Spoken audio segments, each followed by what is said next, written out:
Hey, how's it going? Thanks for joining me. Welcome back to another radio control journey. I wanted to knock a video out real quick over the D-42 4x4, what it ended up looking like, and I'm pretty happy with it.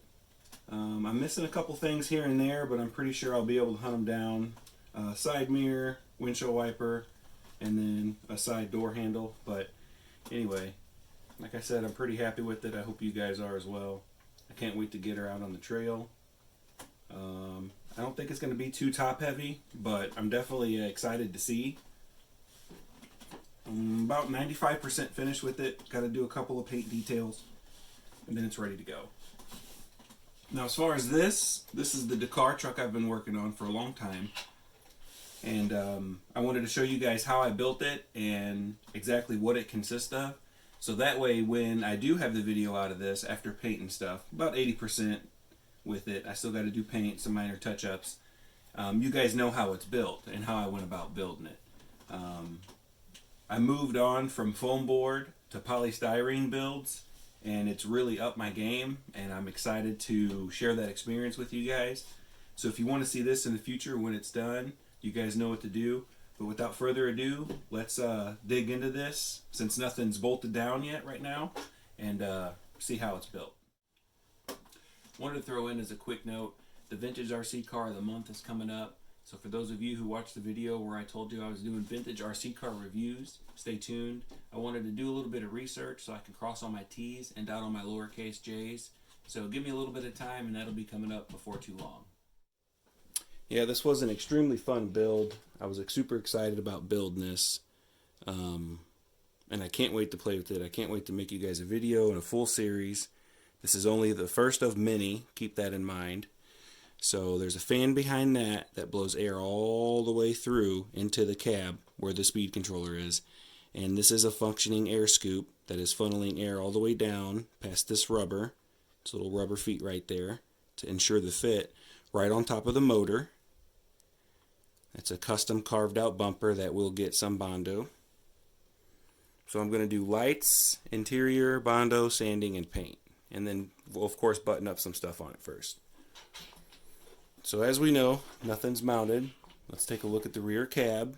Now I found this design online and instantly went with it. For those who are used to the channel and been subscribed for a long time, I made one a while ago out of foam board and it just wasn't the same. So I had to do it again since I've started messing around with polystyrene. Now that is the battery compartment on a sliding tray and is also removable from the sliding tray. And then the tires are of course on sliders, so they can slide in and out, so I can change them out easily. This is where the rear lights will go, which can bolt in and bolt out. That was another thing about this build. I wanted to make a lot of stuff be able to bolt in and bolt out. So the roll cage on the inside, basically everything you see can be unbolted, even the side skirts. So back there you see where the speed controller sits and that the air is getting blown all the way through with the fan. Then this is where the speed controller and receiver sit. I was going to put a fan here, which is where that was cut out for, but I didn't want to have problems putting the body on and off, since that kind of would have been a little hook hanging out. So I just ended up going with one in the front grille. And like I said, this is first of many, so the designs are going to change probably every build. I don't see much of these being the same. So take this off. You can see that is functioning. There's a hole towards the back half and the air's getting rammed down.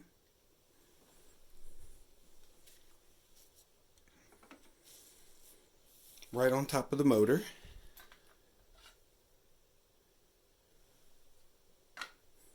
And that's of course a 380 going to a gear reduction system.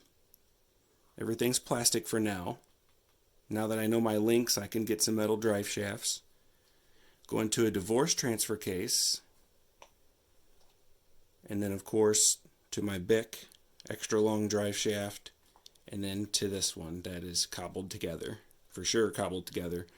And then as you see, I had to move the servo upright up front, which is what you're seeing right there. Slide this front bumper off. So a very unique setup. I can't wait to show you guys. We'll go through and add screws and change out stuff that's cracked during the assembly, give her a fresh coat of paint. In the process of making a different set of leaf springs so I can get a little bit more of a realistic feel instead of being so stiff. And more than likely going to trim the tires. Not too sure about that. I've always liked these tires. So tell me what you guys think. I'm pretty excited. I can't wait to get it on the road. I think it's going to provide a unique look, a unique experience, driving capabilities. And of course, once I get a couple more built and on the road, it's only going to be that much more fun when we can get races going. And that's going to be pretty cool as well. That's going to be something to see. I like the Dakar series. I've always enjoyed it. Something just about 10+ thousand pound trucks driving around as fast as they can. And it was real easy to build this. I went a little overboard. You don't have to go this overboard on it. But as far as bending the polystyrene and heating it up and stuff like that, it wasn't that bad. So look out for more polystyrene builds. I'm trying to just only make my builds better and more in depth. So hopefully. So now that you've seen a breakdown of the Dakar chassis, it kind of gives you a little bit more information on how unique it is. Pretty excited about this build. I have about 10 hours in it, just guesstimating. Anything from the slide out tires so you can change them out easy for a different look, to the cargo door and the slide in, slide out battery tray, so that way it's easy changeable. I can't wait to see how unique it drives. I'm going to have a track built for it. I plan on doing a whole series and building many more. So stay tuned for that. You guys know what to do to see that in the future. As far as the WPL D-42, I'm pretty excited to get it out on the trail and see what it's capable of. It's going to be quite a different experience as well, as opposed to driving the B24 on the Ural chassis or with the cargo bed chassis. So stay tuned. There's going to be much more to come. I thank you guys very much for the support, and hopefully 2022 is going to be a much better year for the channel.